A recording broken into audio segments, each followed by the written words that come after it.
But first, tonight I want to show you a series of clips, very short, that you will see nowhere else on the media. It's of 18 Australian university academics, including very senior academics, all identifying as Aboriginal, and not just Bruce Pascoe. And when you see these clips, I suspect you will also see why I'm showing them. It's to ask a very important question that, again, is not asked almost anywhere else in the rest of the media outside of my newspaper columns and here on Sky News. Certainly not asked on the ABC.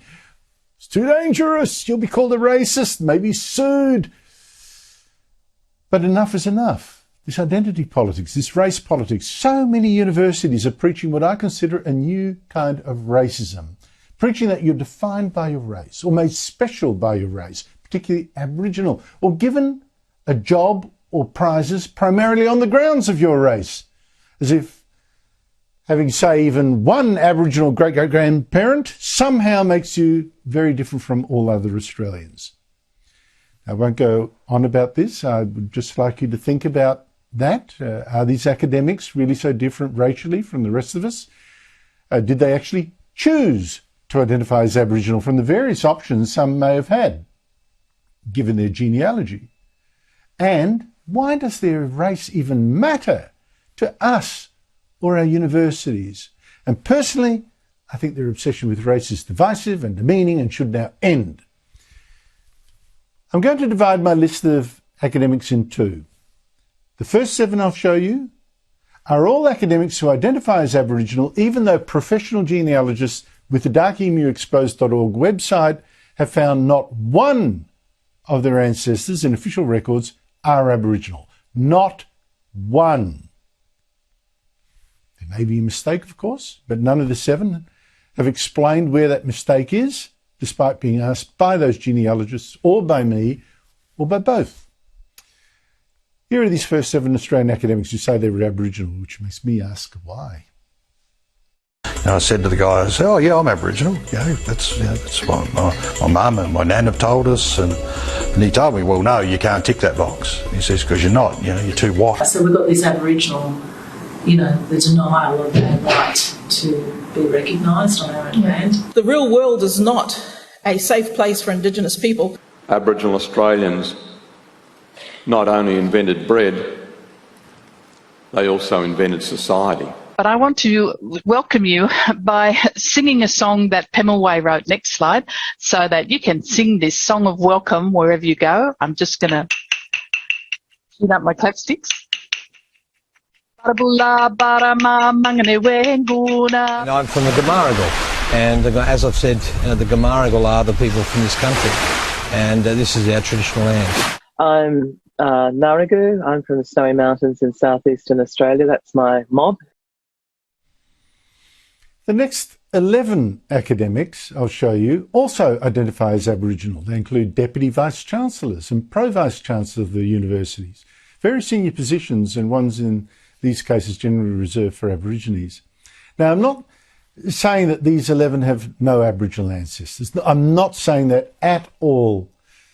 Some I'm absolutely certain do. I mean, Mark Rose, for instance. What I am saying, the only thing I'm saying, is that given their other obviously non-Aboriginal ancestry as well, and given their success, why do these academics also stress their Aboriginality as relevant? Why do they need, some of them, Aboriginal positions, in 2 cases, Aboriginal prizes?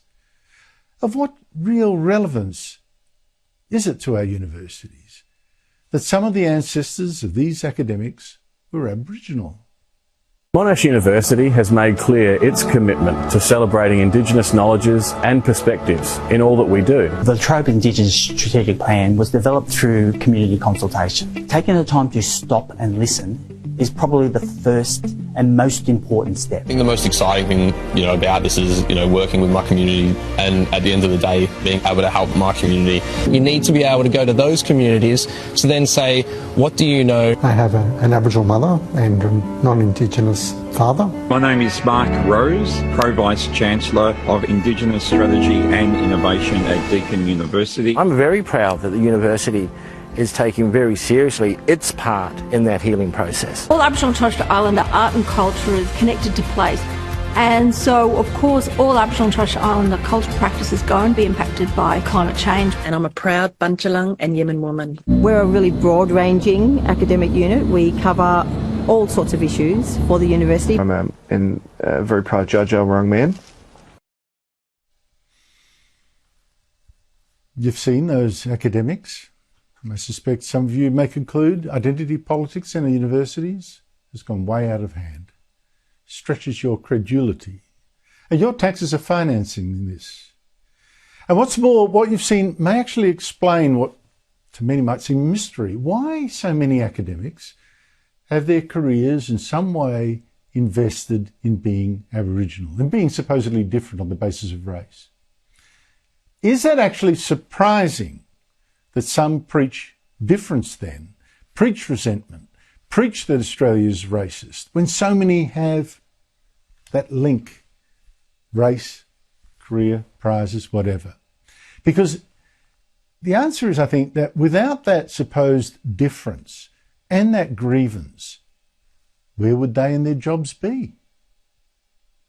Now, I could show you other prominent Australians, writers, politicians, a state attorney general even, all also claiming to be Aboriginal, but in these cases just here, without any Aboriginal ancestors I can find in their genealogy. Are they really so different to other Australians? Isn't it time that we said race no longer matters?